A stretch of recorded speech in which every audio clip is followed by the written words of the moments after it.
Hey, if your Samsung Galaxy S25 is not charging when plugged in, here are some things you can check and fix. So first of all, I will definitely start from checking your cable and charger if you are using wired method.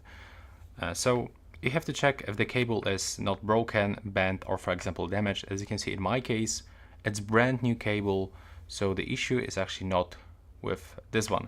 The same you have to do with your charging brick. Check, for example, if those parts are not bent or there's no any other issue, for example, in this place.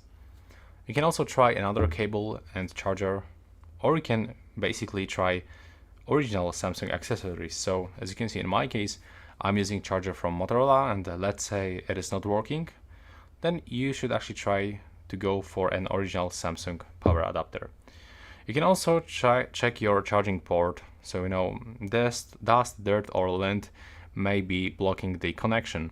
So you have to just take a look right here inside your port, and you can try to gently clean the port with toothpick or compressed air. But in my case, there's actually no issue. Sometimes you can try to restart your phone and turn it off back on, so we can click and hold this power button, select restart, and just wait until your phone turns on. You can also check if your software is up to date. So you will start from this screen, you will have to scroll all the way down, go to software update, and here you can actually check this.